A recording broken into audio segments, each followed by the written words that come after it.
أعوذ بالله من الشيطان الرجيم بسم الله الرحمن الرحيم.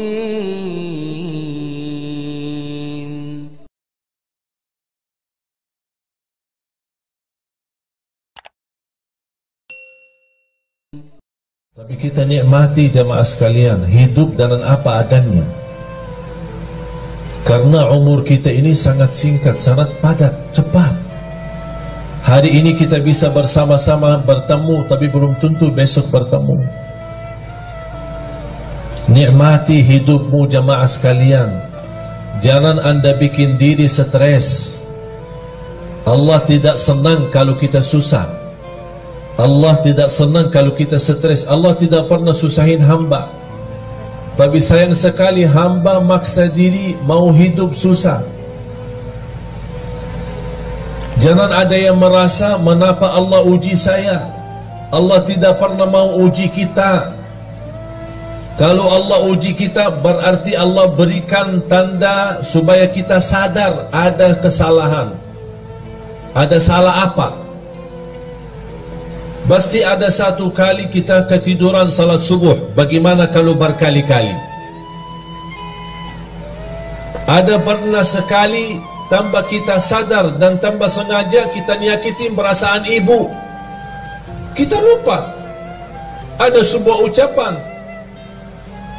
Itulah manfaatnya muhasabah. Saya senang ketika muhasabah sama istri kita berdua.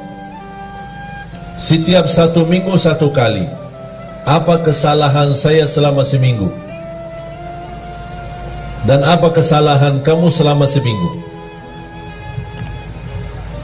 Tahu nggak jemaah sekalian, salah satu yang membuat saya terkejut dan kaget, disampaikan sama istri. Kadang kita ngobrol biasa bicara, ternyata ada ucapan-ucapan yang buat sedikit tersinggung hati istri saya. Padahal saya tidak ada niat untuk menyakiti. Cuman inilah manfaatnya muhasabah, yang membuat saya lain kali tidak mengucapkan kata-kata yang menyakiti perasaan istri saya. Allah tidak pernah mau membuat hamba susah. Allah memberikan semua supaya kita senang, bahagia dunia, bahagia akhirat. Allah tidak harap kita sengsara dunia. Allah tidak harap kita susah di dunia. Allah tidak harap kita diuji terus, tidak. Cuman itulah perbuatan tangan kita, kesalahan kita, kurang bersyukur. Padahal kita bisa menjadi orang yang bersyukur dengan apa adanya. Alhamdulillah tidur di rumah, walaupun sederhana 1 kamar, jauh nikmat daripada orang tidur di bawah jembatan. Orang tidur di bawah jembatan jauh lebih nikmat daripada orang yang tidak bisa tidur, harus disuntik. Pernah nggak dengar berita orang yang mau tidur disuntik? Pernah nggak? Bapak ibu kalau tidur disuntik nggak? Nggak kan? Bismillah, bismikallahumma amutu wa ahya, baca ayat al-kursi, udah tidur. Betul? Tapi ada orang yang nggak bisa tidur, harus disuntik obat supaya dia bisa tidur.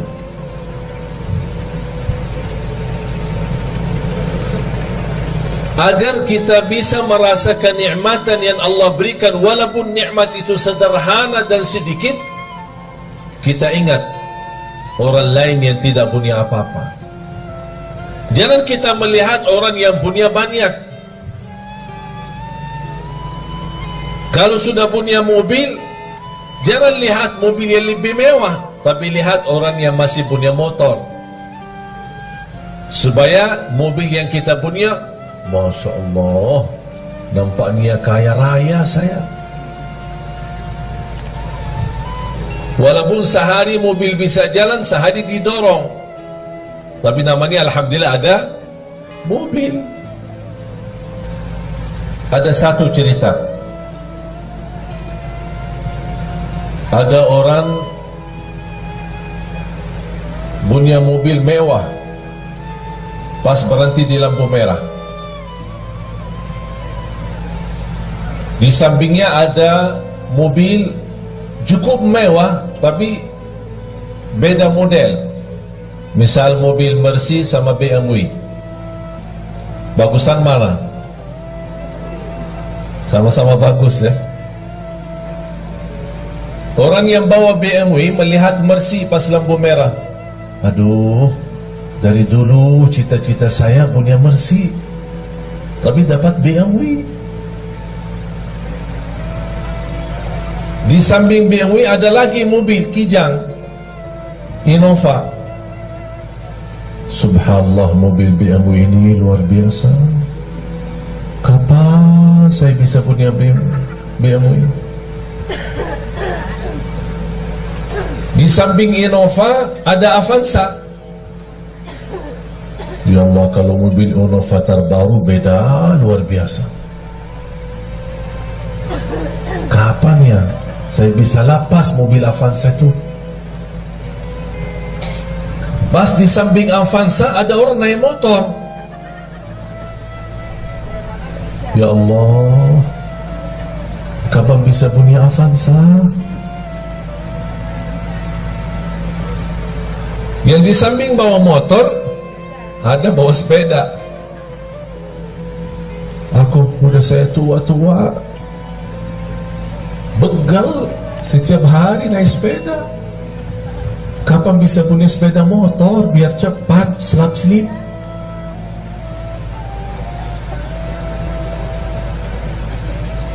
Pas di lampu merah tersebut ada orang jalan kaki.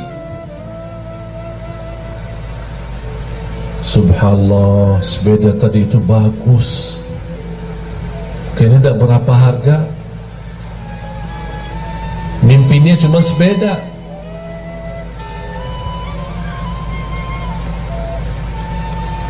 Pas orang lagi jalan, di pinggir jalan ada sebuah rumah. Dari jendela rumah ada orang cacat, dia pakai kursi roda. Dia membayangkan orang yang lagi jalan, ya Allah, kapan saya bisa sehat supaya bisa jalan?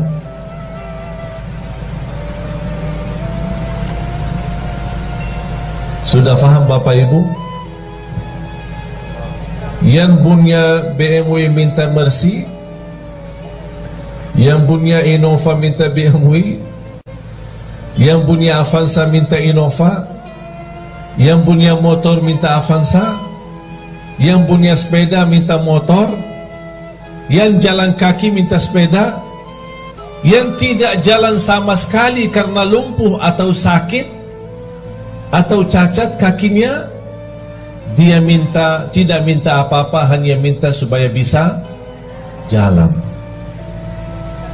Itu menunjukkan apa jamaah sekalian? Kita kurang bersyukur. Padahal sederhana, apa adanya. Jamaah sekalian, sempat nggak nonton di YouTube atau di TV kehilangan mobil saya? Nonton ya? Ya Allah, setiap hari ditelepon jamaah. Apa?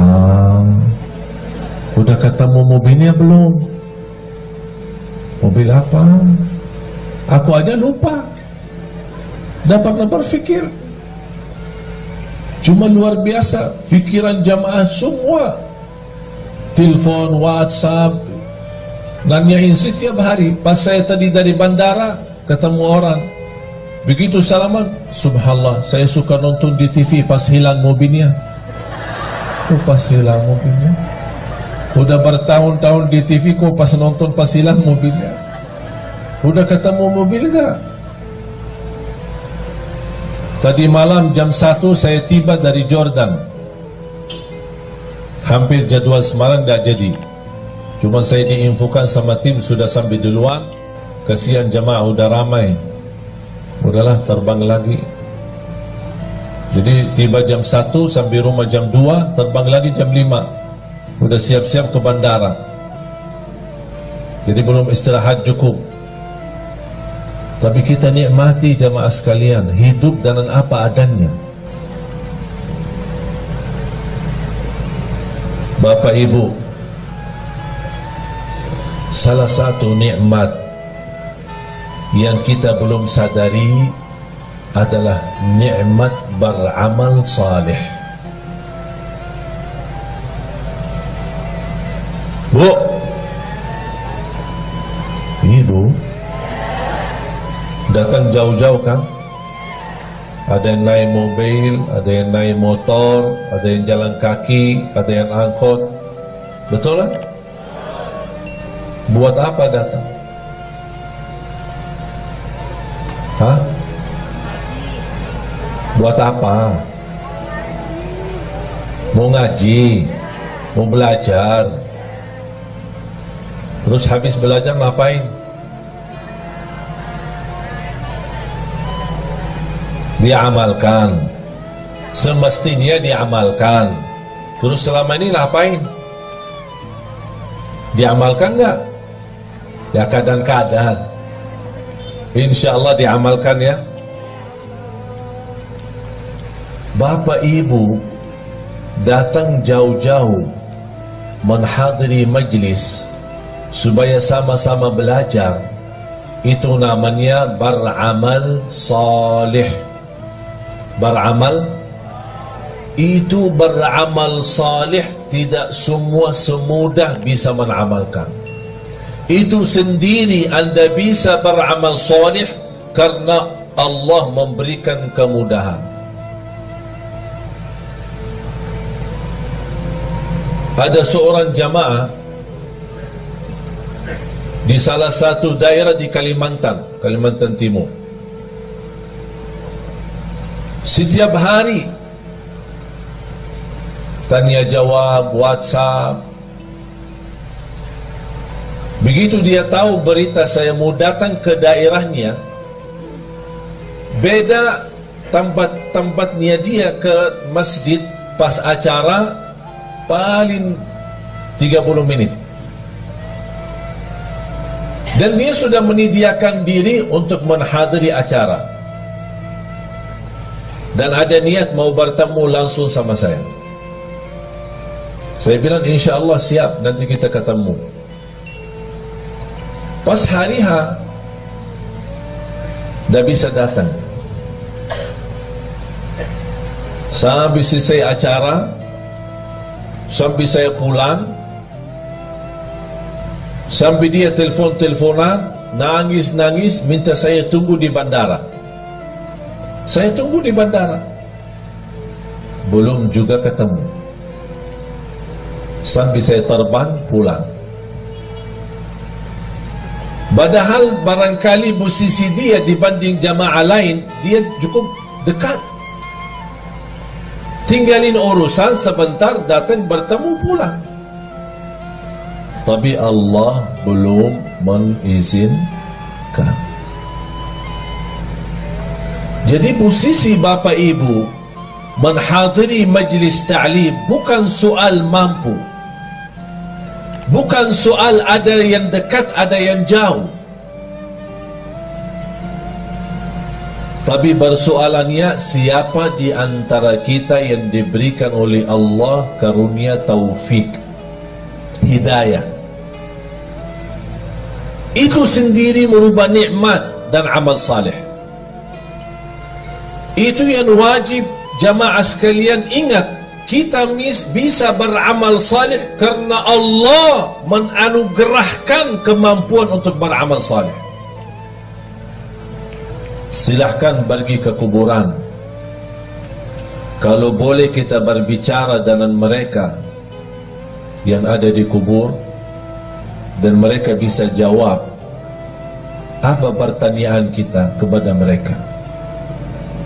Apakah ada yang diinginkan? Pasti mereka menjawab, kami ingin kembali ke dunia supaya bisa beramal soleh. Tapi kira-kira bisa enggak mereka kembali? Itu sendiri Bapak Ibu sudah mempunyai nikmat yang luar biasa. Bagi orang yang sudah wafat tidak bisa. Syukur-syukur kalau mereka mendapatkan berkah doa kita untuk mereka. Kita mendoakan mereka yang sudah wafat. Allahumma ighfir lil muslimina wal muslimat wal mu'minina wal mu'minat al ahya'i minhum wal amwat. Yang hidup maupun yang telah wafat, kita doakan. Tapi mereka beramal, tidak bisa. Siapa yang bisa beramal? Jemaah sekalian yang masih ada.